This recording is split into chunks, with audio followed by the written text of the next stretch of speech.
Mr. Carpenter, please read the tribute for Senator Mike Foote.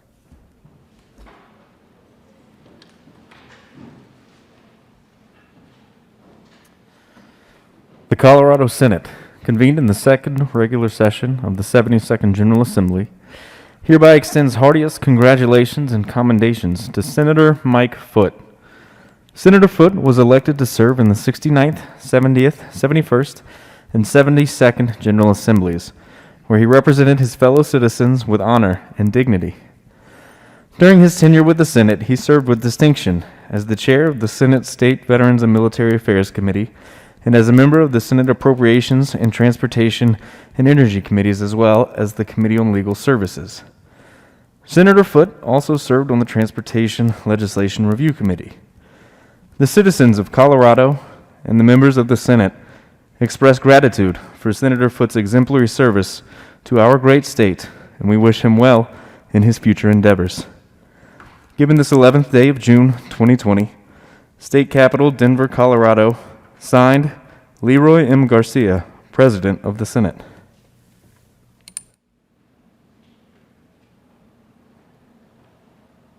Is there any discussion?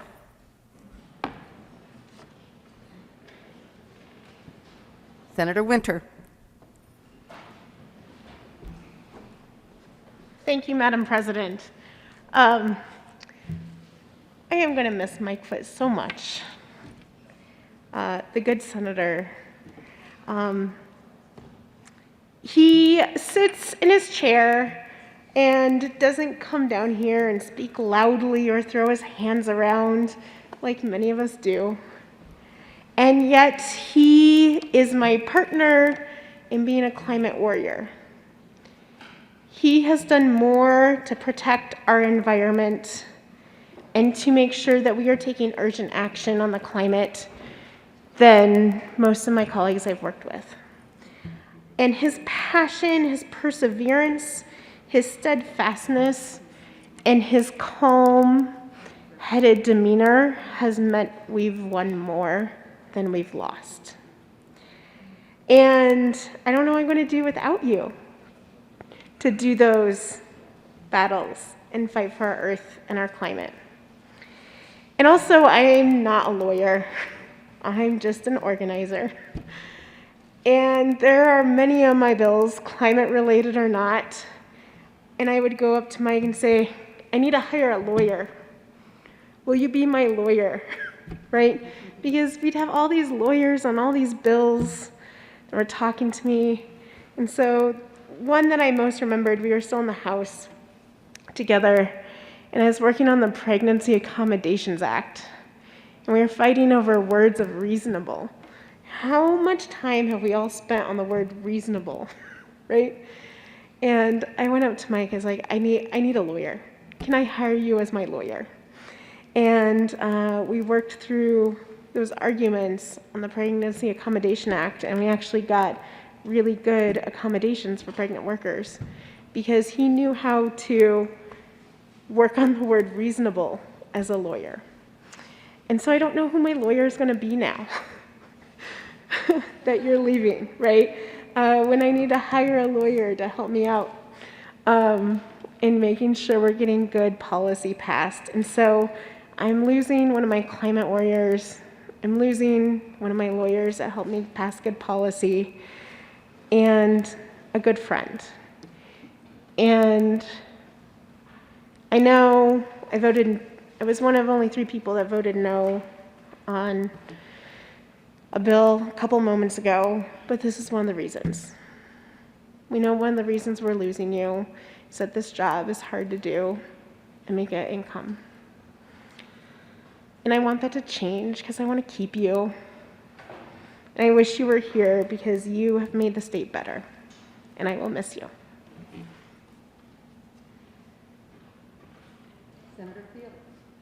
Senator Fields.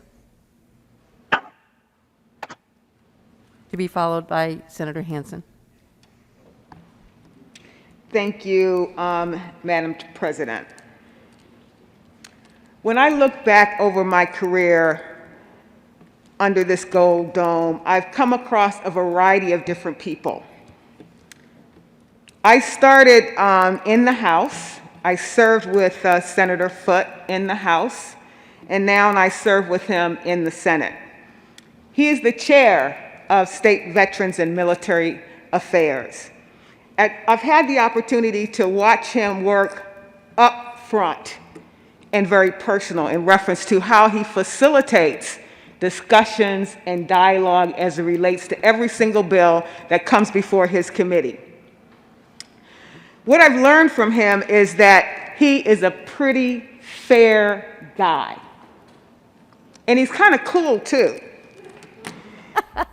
What I like about his coolness is that he's not loud in his approach. He is very soft-spoken, but he knows the law. He's an advocate and a friend of justice and fairness and equality. He understands the rule of law, and he uses that every time he can as it relates to understanding the complexity of bills. He reads every single bill, and he's able to explain how he rules on every different bill. And he's fair enough that if the bill needs more work, he will lay the bill over and he will help the sponsor get to a point where he can get to a yes on that bill. I appreciate that level of commitment. He's a matter-of-fact kind of guy, and by that I mean he likes to stick to the facts. It's not going to be fashionable, it's not going to be flashy, it's going to be strictly about the facts and the merits of the bill. I know him to be kind, I know him to be patient, I know him to be a man of integrity, and I know that he knows how to get the work done. He comes to us by way of Lafayette and Boulder, so he may not be a simple country lawyer, but what I do know that he knows how to communicate complex issues in a way that's easy to understand. I've watched him take on tough issues. He's not one to maybe run a departmental bill. He's done some really tough policies as it relates to gas and oil.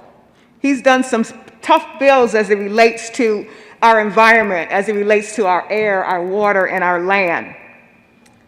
Popular vote. I can go on and on and on in reference to the contributions that he has made to this body, and they're pretty significant. I started by saying, you know, I've been, you meet a lot of people, but meeting you, Senator Foote, has been very significant to me because you have helped shape me in reference to understanding issues and really how to be a leader. So thank you. Senator Hansen, to be followed by Senator Lee. Thank you very much, Madam President. It is my pleasure to rise today to honor our departing colleague, Senator Mike Foote from Lafayette. I also had the pleasure of serving with Senator Foote in the House of Representatives in my first 2 years in the General Assembly, and it was wonderful to watch him, how he worked his methodical prosecutor approach. And we all know his background working as an ADA, and he brings that careful wordsmithing to his work here every single day. He's also been willing to take on tough jobs on behalf of his caucus, on behalf of the General Assembly. We all know what it means to chair state affairs, and he did the same types of jobs in the House when he was serving across the hall. I respect him so much for his work on climate, on energy policy. These are tough, tough issues, and he's taken them on with verve, but with that same methodical approach that he brings in his career as a prosecutor and now as a private attorney. I also want to pick up on this idea of how this body is excluding people from serving. It is difficult because we have decided that we are worth 25% of a county judge. I think we need to stare that directly in the eyes I think we need to think about how many people have had to leave this body because it was untenable for them to continue to serve. Think about the people who have left because they decided they wanted to be a county commissioner. And I think we all are aware of the difference between those two positions when it comes to supporting your family. That's unfortunate. We lose great people. In fact, Mike came to the Senate. Senator Foote came to the Senate because another former colleague decided to be a county commissioner. This is my time to say thank you to Senator Foote, but I want everyone to think about that for just a second. This place is too important for us to allow that to continue year after year after year. It doesn't work for the state, and it doesn't serve our constituents. The last thing I want to mention is I share a love of road biking with Senator Foote. He is an avid biker, much better than I, and I hope he gets many more hours on the road as he leaves this chamber. A job well done, sir. Thank you. Senator Lee. Thank you, Madam Chair. It is my distinct honor to recognize and a pleasure to acknowledge my friend and colleague, Mike Foote. With Mike's departure, the Senate is losing 1/3 of its lawyers. And Mike isn't just a lawyer, he is a lawyer's lawyer. He has the capability to deconstruct and break down complex issues, to analyze them, but then the additional significant capability to synthesize and reconstruct and come up with good, clear legal language. After all, that's what we do in the Senate. We write law, and that's what Mike Foote does at a very high level with a great deal of competence. When you talk to Mike about bills, he will analyze every detail of the bills, and he is always ready with wise counsel. In the recent law enforcement accountability bill, he took hours and hours to come up with language regarding the use of force, a very complicated and nuanced topic. And I would suggest that the language that he came up with was one of the reasons that that bill passed with almost unanimous support. As mentioned by some of my other colleagues, Mike is never reluctant to take on the tough issues. He took on the electoral reform issue. He took on forced pooling. He's taken on a lot of criminal justice issues. And Mike and I, coming from different sides of the criminal justice arena, we have reached common ground virtually every time on criminal justice areas. He has that capability to find that common ground. I think significantly, though, he insists and requires responsible conduct and stewardship by the oil and gas industry. And he took that on with a great risk to his own personal, professional aspirations. And that is the mark of a true warrior and a true champion. Mike, we will miss you. It's been a pleasure to serve with you, and we wish you all the best in your future endeavors. You are a terrific friend, a great legislator, and a wonderful lawyer. It's been a joy to work with you. Thank you. Senator Lundin, followed by Senator Priola, followed by Senator Story. Thank you, Senator Madam Lundin. President. Colleagues, so frequently I come to this well and I say, we begin in violent agreement. And then I explain why you're wrong and I'm right. With Senator Foote, we begin in violent disagreement so often. National popular vote. You probably could not have two perspectives further apart.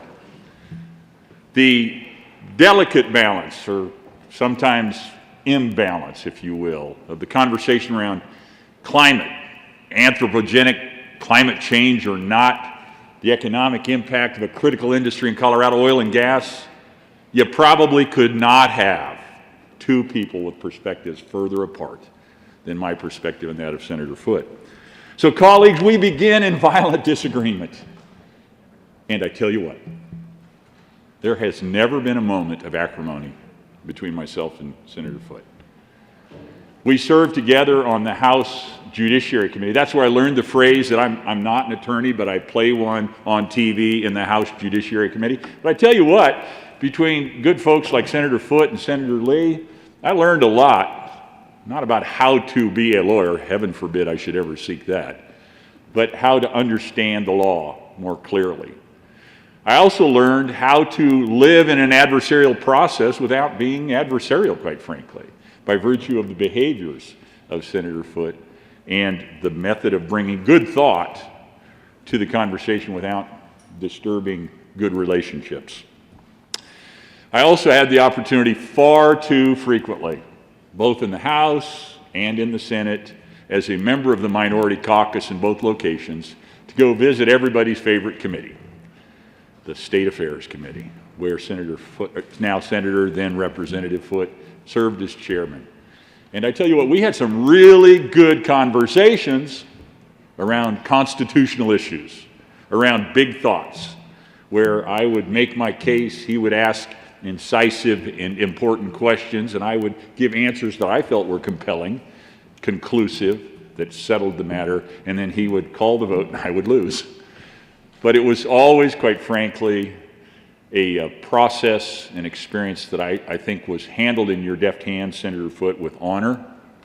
And it was a process in which not only do I feel the process was honored, but I feel like even though I was on the losing side of an argument, that I, as a representative of the people, was honored as well. And therefore, the people were honored. And so I appreciate that so much. Senator Foote, I hope we'll have a chance. I think you and I should go bike riding. You can get on your pedaler and I'll get on my Harley and we'll just see who gets there first.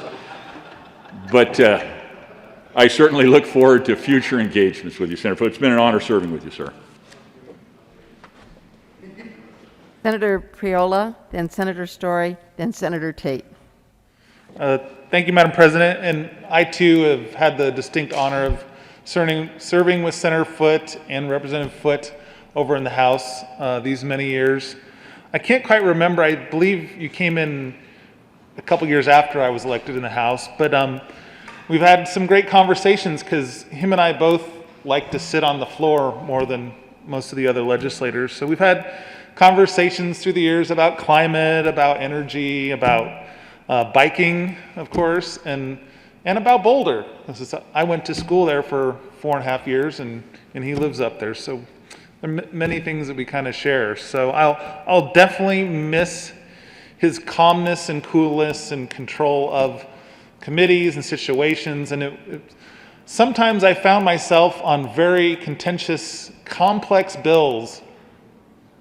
A sense of calmness when I would see Senator Gardner, our lawyer, and Senator Foote, this side of the aisle's lawyer, down in the well discussing the fine points and legalese that none of us really had any clue about. And I thought, I would think to myself, okay, it's going to be okay. Even though it's maybe not the best policy, it's not going to be totally messed up because they're at least agreeing on some legalese points, so on and so forth. So I learned quite a bit from just observing you. I know we didn't sit on the same committees through the years, but I will miss seeing you often, and hopefully I'll see you on a trail somewhere on the north side of town. Thank you. Senator Story.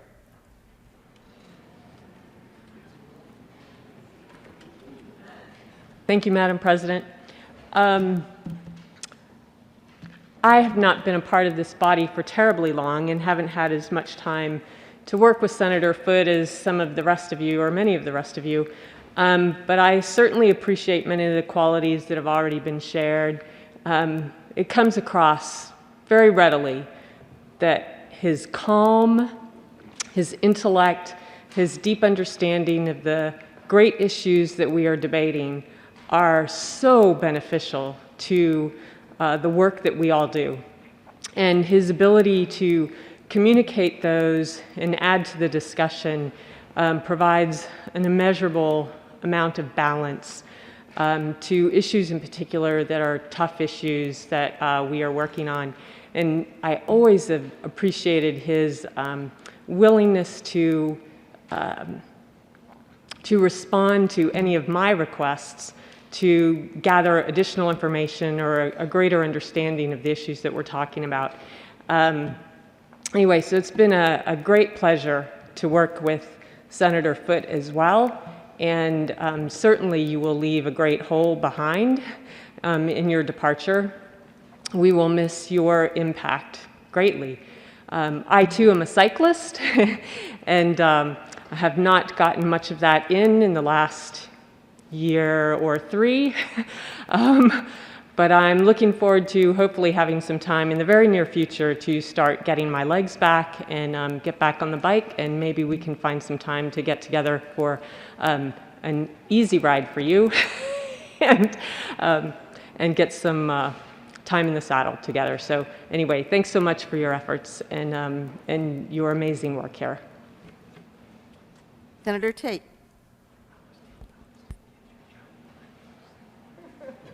To be followed by Senator Gardner, President Garcia, and Senator Smallwood. Thank you, Senator Foote from Lafayette, Colorado. I was just in Lafayette earlier this year. It's such an idiosyncratic pronunciation of your proper town name, Lafayette, or Lafayette. Members, I first met Senator Foote back in 2015 on that very consequential committee to which I referred earlier, which was House State Affairs, where my first sense of disillusionment came in, where I came in with a laser light show of factual and convincing information. And whereas Representative Ryden at the time presided over the execution of my efforts with a sense of like happy satisfaction in a way, Senator Foote played the role of the funeral home director, where he leaned over to me and said, "I'm so sorry for your loss."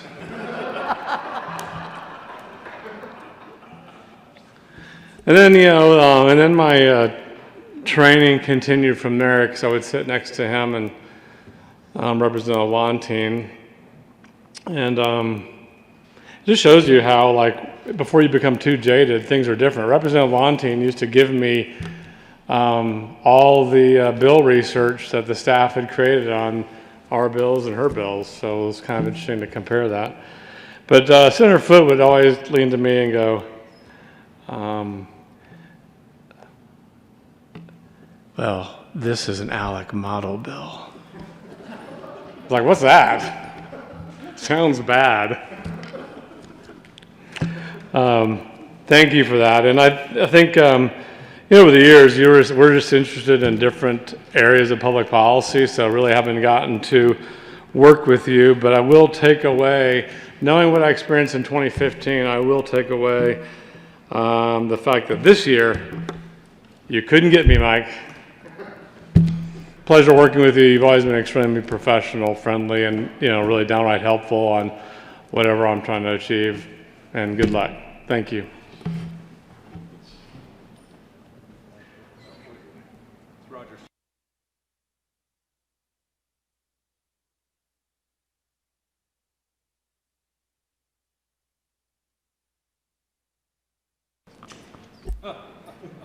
Senator Gardner.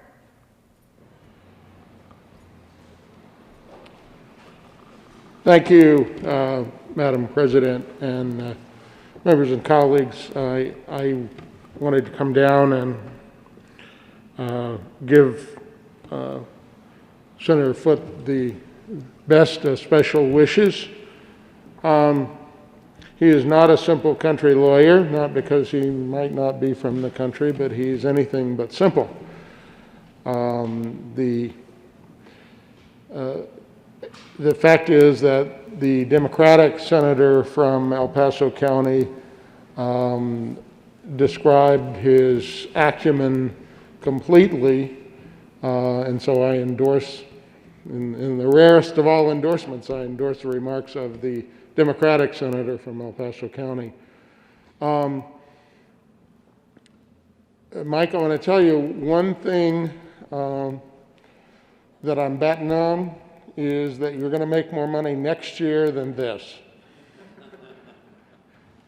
It has been said, and said recently, that there are just too many part-time lawyers in the legislature. There are 3 of us, fewer than have ever served, I think, in the Colorado General Assembly, and too many of us is a curse, but a few of us goes a long way, and the best and finest example of that I saw this past Saturday when Senator Foote sat in on our discussions of the police integrity bill, and in our discussions, which were largely characterized by a common desire to reach a common point of what was workable, accountable, and best for the people of Colorado, Senator Foote put his imprint on that bill in a way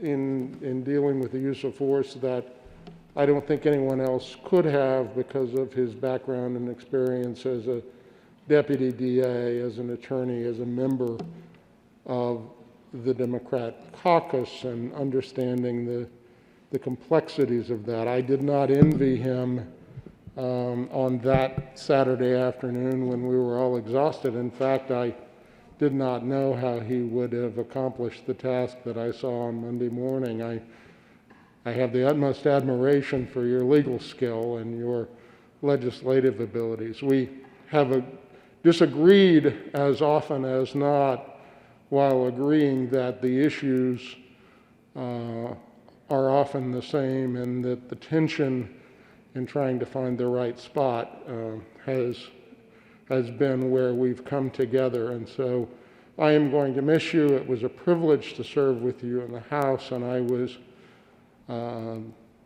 delighted to serve with you in the Senate. When you came here, I knew that it would be a positive improvement. Now, I don't know what you did to the folks in your caucus and your leadership that you ended up over here.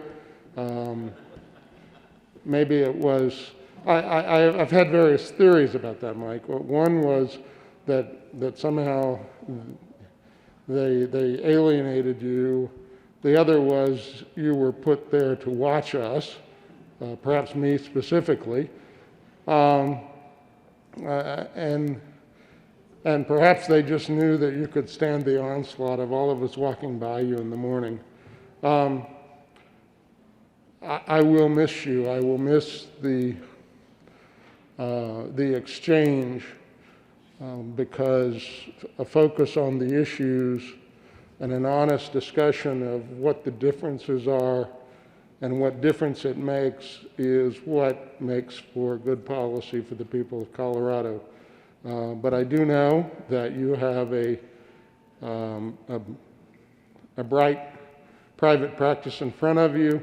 You will enjoy being a full-time lawyer without a part-time job here, or 2 full-time jobs. And so I wish you well. I will miss you. I hope that you will not be forever closed from serving the people of Colorado as an elected official, because your skill and your services have been invaluable and will be so in the future. President Garcia. Thank you, Madam President. Senator Foote, what an honor it's been to serve with you, my friend. We both came in the House together. I want to echo what several people have said.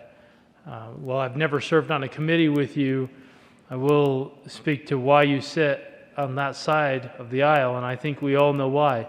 It's a testament to your character, your tone, your approach. You're a great example of what a legislator should be. Even as I see how you approach the State Affairs Committee, your commitment to your values, but more importantly to the process and to be respectful. And the other day, as I got the opportunity to watch you and the good senator from El Paso County talk about Senate Bill 217 and all the intricacies that it had from a legal perspective, to see your tone and approach and is just remarkable. And we are very, very fortunate to have you as a member of our team. You'll be sadly missed, my friend. I know you'll enjoy a lot of cycling and a lot of time with your family, which is much needed. So strong work, Senator. You'll be missed. Senator Smallwood, followed by Senator Bridges. Thank you, Madam President. You know, part of the problem about not coming up here early enough is you end up sounding redundant. So I'll apologize first for that. But Senator Foote, I do think it's important for me to come up just to say a few words. And the reason being is as politics continues to get more and more polarized, in my opinion, I really think you are the example. I think the president understated it when he said that you'd be missed, because you're the example of what we all are supposed to pay attention to when we get elected, is that you can be adversaries without being enemies. And at some point, and I will use this not so much to admonish the majority party, but to use it as actually a great example of where the principled left and the principled right come together, is going to happen, I think, to all of you at some point.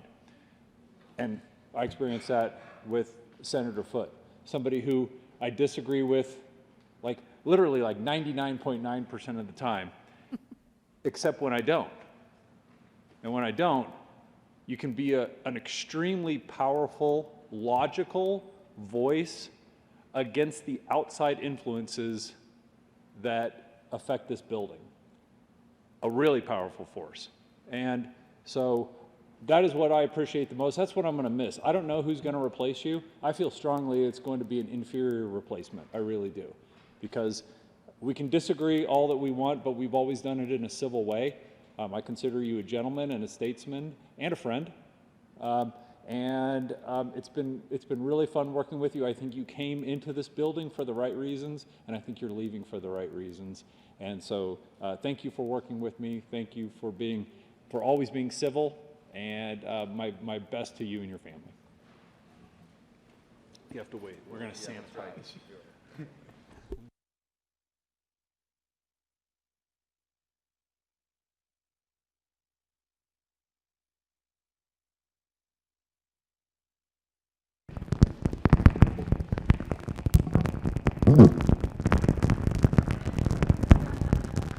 That's not me. That is not me. Yeah. Yeah, it's a Geiger counter. Yeah, Senator Bridges. I'm radioactive. That's Mike Foote has not moved a muscle this entire time. The man is a rock. He is unflappable. And he is as firm and clear in his positions as he is in his posture. In a chamber filled with people who are constantly trying to navigate between different forces, Mike charts his course and he stays it, and I think we could all learn some lessons from that. It has been an honor to serve with you, and a real pleasure too. You're straightforward, honest, and clear. And I think that is because you know what it is that you're here for. And other folks have talked about, certainly the pay is a reason that I have heard you discuss for moving on with your life, and making a living, which I think is something all of us in here definitely can identify with. But I've also heard you say, you know, I came here to do some things. I did them. And Rutherford B. Hayes, I think the only one-term president who didn't run for a second term, didn't run for that second term because he said, I'm going to come in, I'm going to do these things, and then I'm going to go. He came in, and he did those things, and he left. And there is something incredibly admirable about your decision to not run for re-election, to step away when you are, to say, you know what, I had some things I wanted to do, and I did them. And you're not navigating between boulders in the sea. You know where you're going. You've made the decision, and you are a rock, sir. We could definitely use more of you in this chamber. We are definitely going to miss you in this chamber, and I am going to miss you very much, Mike.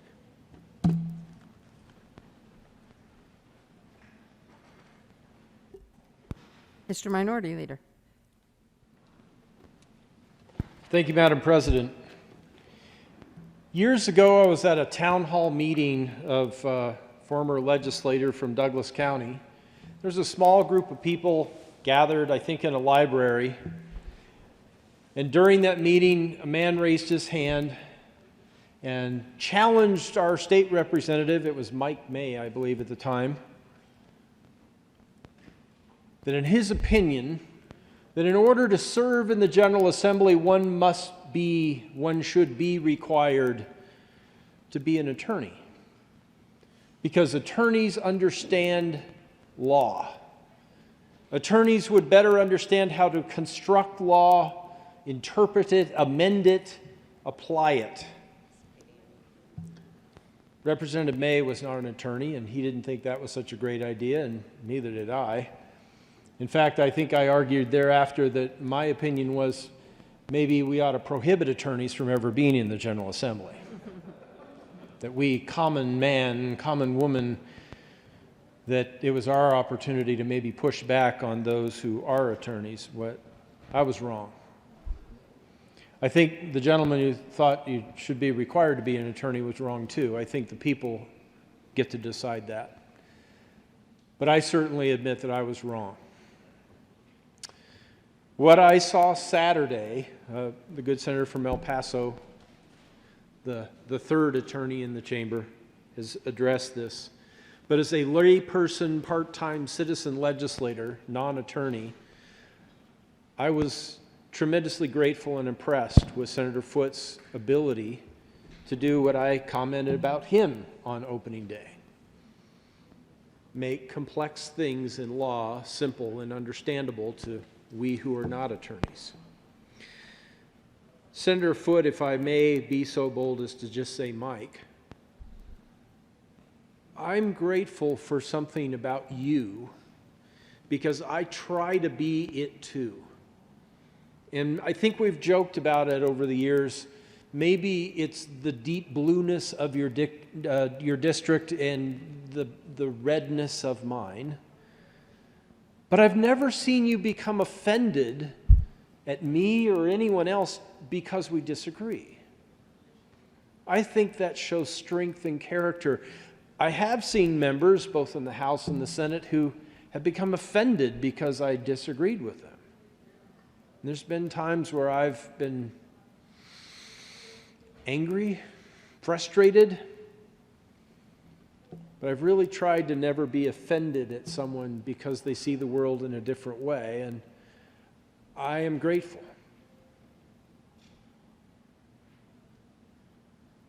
This institution, we have said this, I've said this, this institution is not as strong as it could be, maybe not as strong as it was before because of these things called term limits, and I voted for them. When a member learns the law, and you knew that when you got here, when a member learns the process, and you have certainly learned that, I think rivaling that of Pat Studman, an understanding of motion and how this works and what's going to happen next, and maybe opportunities to make something completely different happen next. the voters in your district will lose a statesman and an expert, someone of rare ability in this chamber to do this job. And whoever replaces you is going to have, we say, big shoes to fill. That person is going to have a lot to live up to and probably won't. Not questioning his or her ability, but just admiring yours. On opening day, I said, Senator Foote, thank you for being number 17 on the minority side of the aisle. We are grateful, and I am also personally grateful that you've taken such good care of that desk, and I look so forward to having the majority whip sit there again next year. Seriously, thank you for your keen legal mind, ability to explain law in simple terms within complex matters. And on a personal note, thank you for your help with President Schaefer's bill last year. It was odd to be the minority leader of the Senate, a Republican, and having been out on that side of the glass when President Schaefer was up there in this chamber, that at the time when he was president, for a while I wasn't allowed to be in here because I had one of those blue badges on. President Schaefer called me before the session last year and said, I have a need for a bill and I can't find anybody on the majority side of the aisle who has still available bill requests. And he didn't really want, though he was the president, he knows this process well, he didn't really want to ask for a late bill.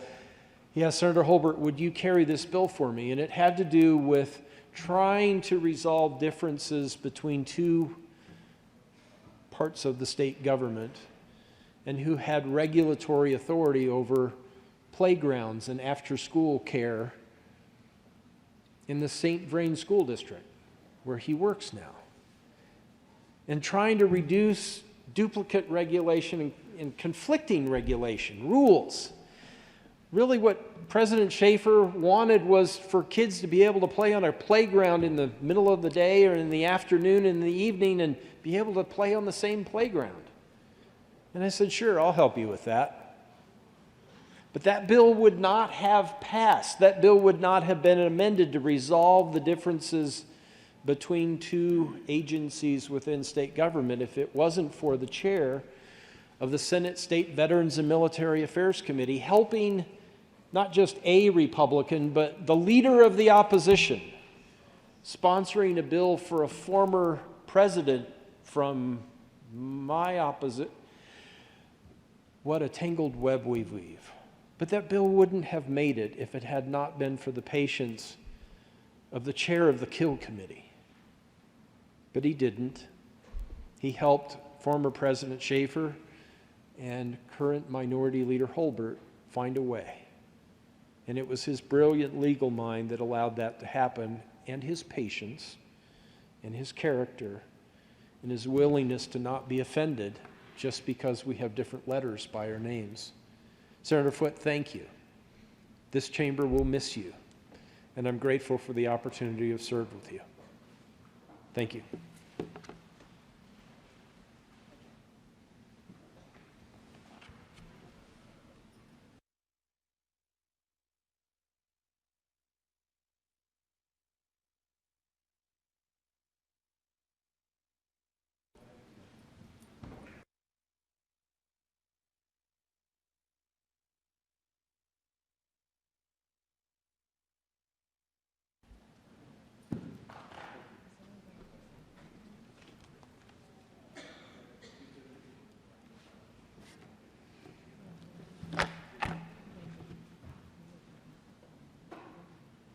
Senator Mike Foote, come to the well.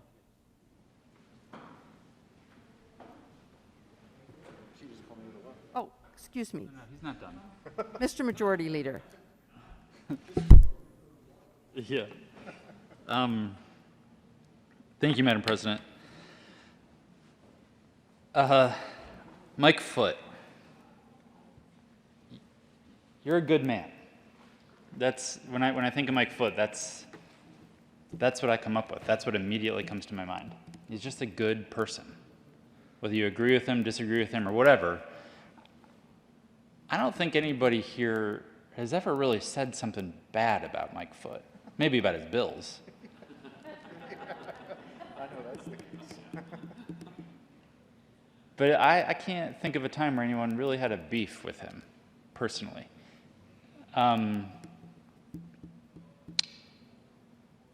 And, you know, I'll be honest, I've actually known Mike for quite a while, being from Boulder County.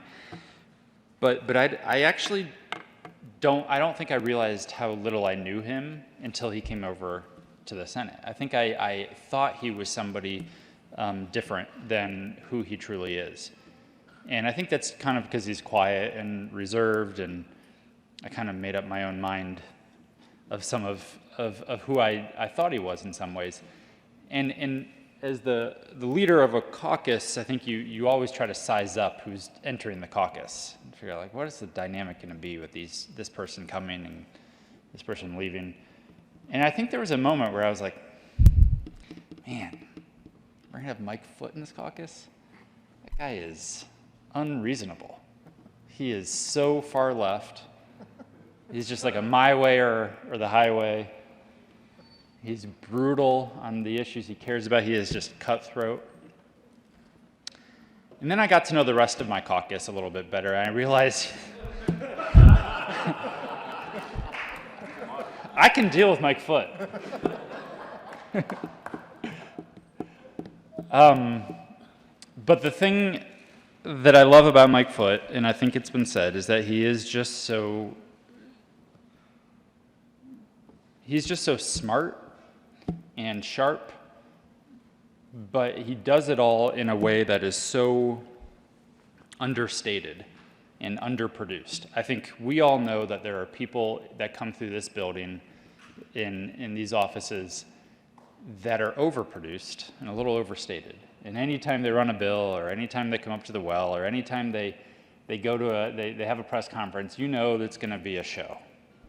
They're going to pull out all the stops. They've got a big crowd behind them, and it's going to be about them. That's not Mike Foote. He is the complete opposite of that. There are several bills that we have all worked on that we could all come up with where we got the credit, but Mike did a lot of the work. And that is the epitome of a team player in a caucus, is someone who just wants to do the right thing, get the right policy done, because as somebody else said, he came here to do a job and he knows what he came here to accomplish. It wasn't so he could get the credit. That's not what Mike Foote is about. In fact, I think his least favorite time, how long have you been here in this building? His least favorite time in this building over the last 8 years has been the last 30 minutes. Because he's getting some credit now, and it makes him uncomfortable. And so thank you, Mike, for being the understated, the underproduced senator who is here to just do what he thinks is best and what I think is best also. Thank you for being our spy on the other side. When I said yesterday that I'm always wondering, what the hell is Owen Hill up to? It's a lie. We always knew because we had a spy over there. And he was mostly just reading the comics.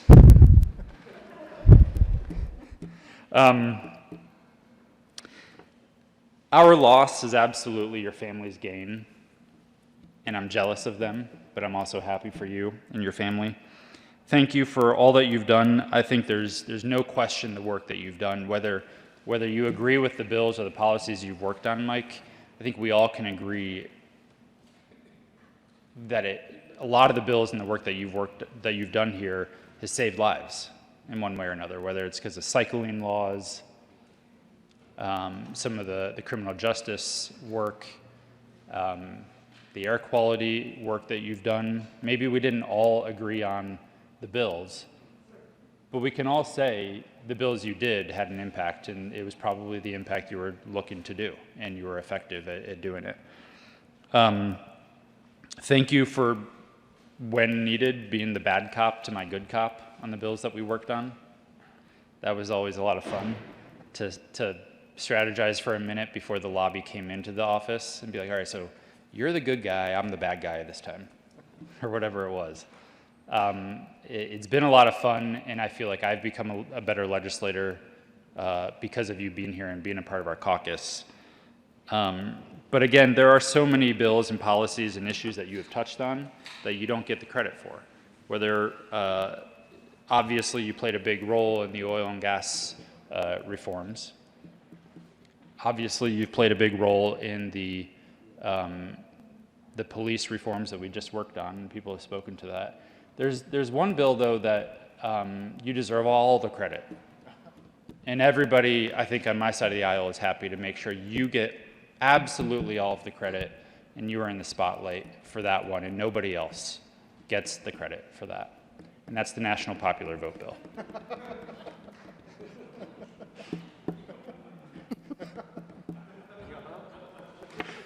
That was all you, Mike.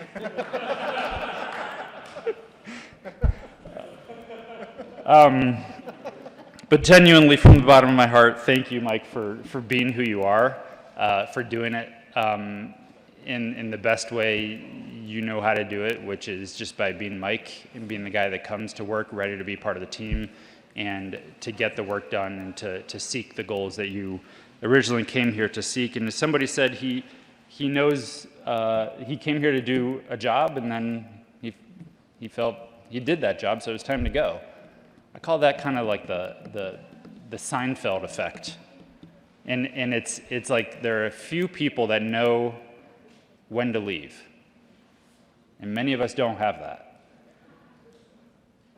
The Seinfeld run, in my opinion, they knew to leave when they were on top. And some people know when to leave from a Christmas party or whatever before it gets weird and there's only a handful of you left in the kitchen. Mike Foote is the guy who knows when it's time to leave and when to do something else because he is so grounded in the mission and the goal, and it's not about him, but it's about the work. And so we are incredibly sad to see you leave, but some of us might need a good lawyer in the future, and we'll give you a call, and you absolutely, we all know, will be there anytime we need it for the work, the good work that you do to continue. So thank you so much. Senator Foote, we give you this amazing crystal for you to always, it's a giant diamond, for you to always remember your work here in the Senate, and every time you look at this, I hope you remember all of the work that you've done and the legacy that you've had, not only on this institution, but for just about every single life in the state of Colorado, and how you deserve so much credit for all of that work. Thank you.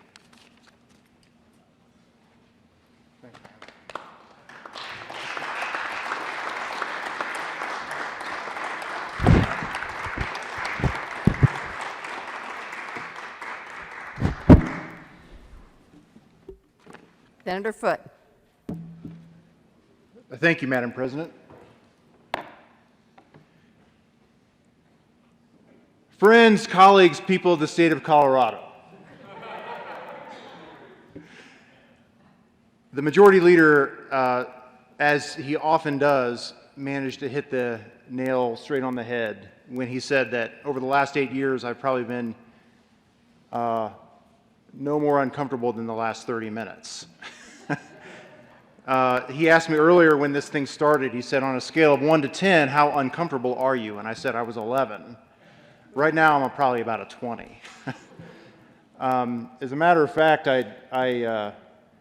it's crazy how sometimes you just think about stuff like this, but with all the other things going on as we're about ready to go back into session during this crazy COVID period, the one thing that crossed my mind was maybe because we're going to be there for such a short amount of time, we won't do the tributes. And I like the thought of that, actually, not because people don't deserve them, but it's just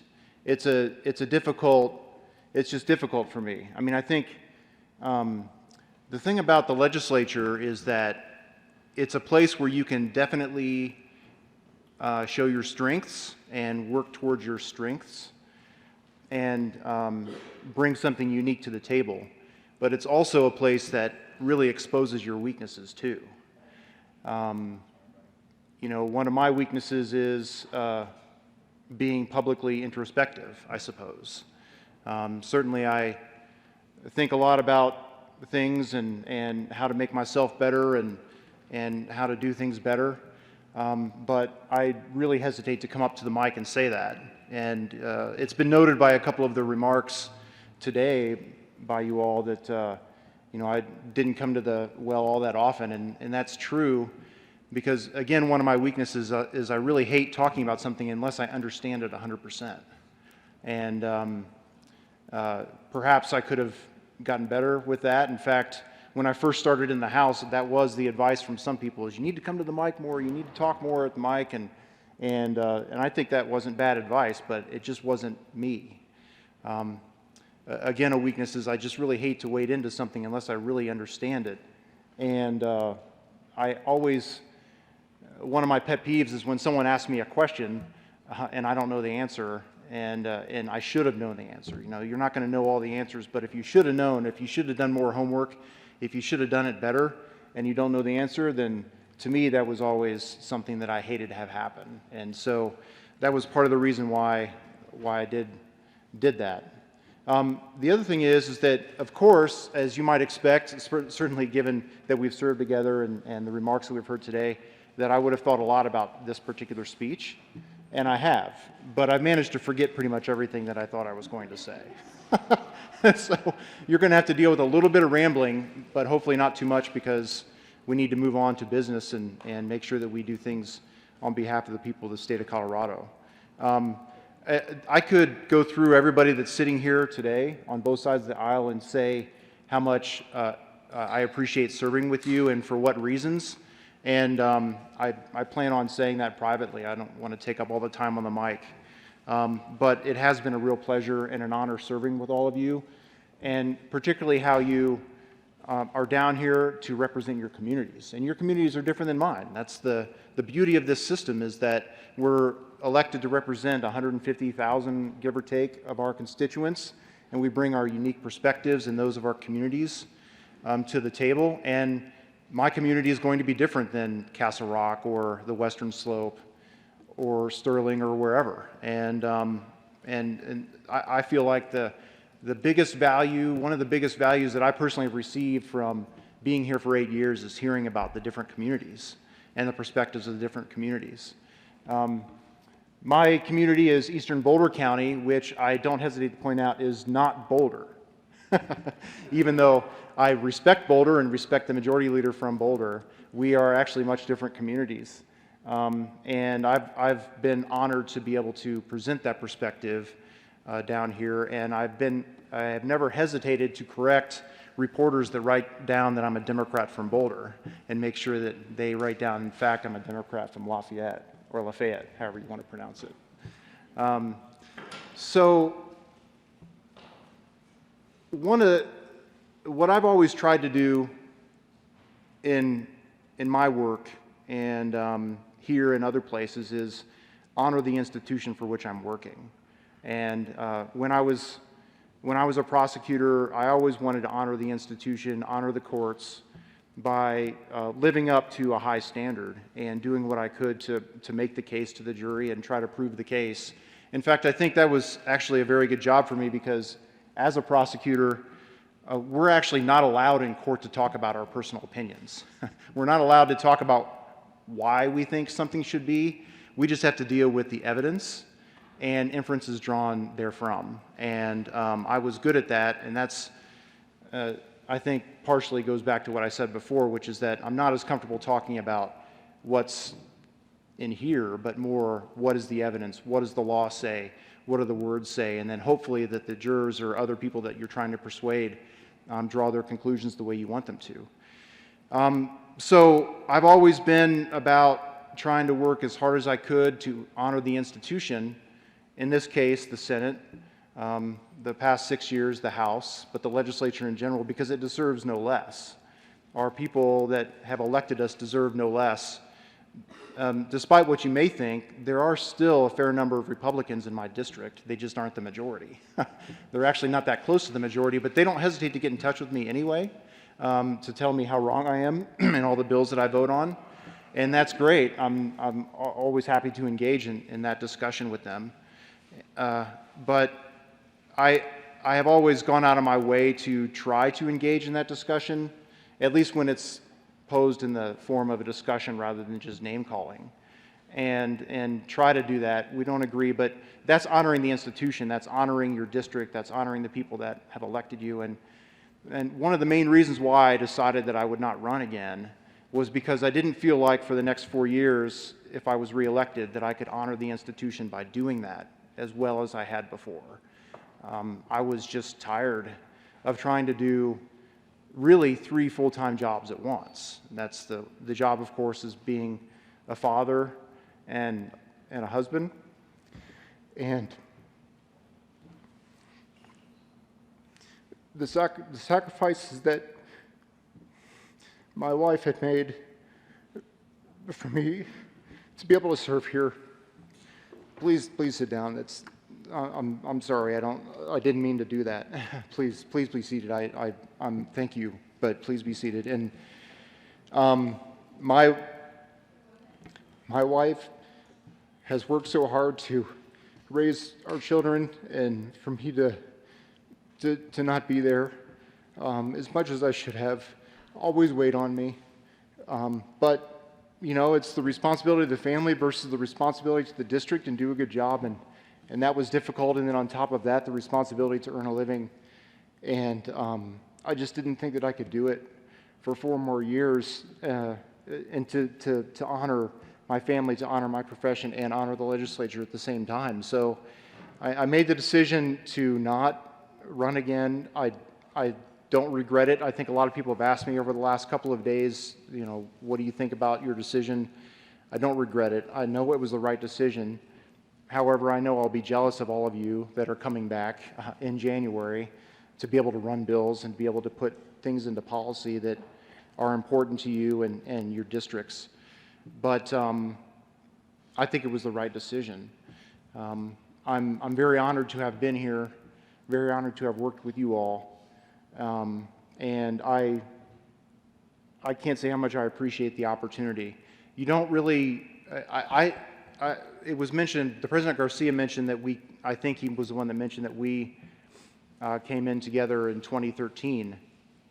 That was our first session. And I was looking at the photo of the class photo of 2013. And I think there's 5 in here actually that came in 2013. Senator Janal, Senator Moreno, Senator Pedersen, President Garcia, Senator Rankin came in 2013, right? So, I certainly well, first of all, before I came to the Capitol as an elected representative, I'd been to the Capitol a grand total of 2 times prior to that. So I certainly didn't have it in this kind of master plan that I was going to come and be a representative. And I'm not sure if anyone else here had that kind of plan that they were going to be in the Senate a certain period of time. Maybe they did. You know, Senator Rankin always has everything figured out, so maybe he was able to do that. And I say that lovingly, Senator Rankin, of course. But I certainly didn't have it all figured out. I was I hesitate to disclose this, but I was kind of a meathead in high school. Focused on sports and making fun of people that may not have agreed with everything that I did. And one of the people I made fun of most were people that did student council.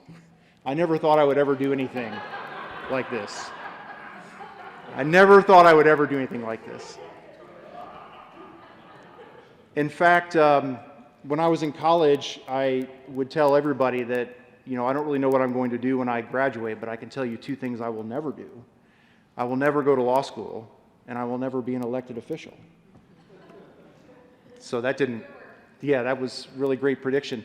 And again, going to the theme of you never really know where you're going to be, one of the groups I proclaimed that to was a group that when I was in college, before my senior year in college, I was part of this group. It was kind of a leadership group in DC. It was formed and designed to try to find people that were ultimately going to contribute to the political landscape, or hopefully be elected. It's kind of these feeder programs, although I didn't really quite know it at the time that that's what it was for. But it was a group out of Washington, D.C., and it was called the Fund for American Studies.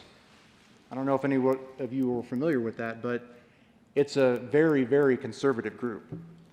And my internship that summer was with the Heritage Foundation. And those folks at the Heritage Foundation also asked me, well, you think you're going to run someday? And I said, no, I'm never going to run for office. And suddenly they decided I wasn't worth their time anymore. But you never really know.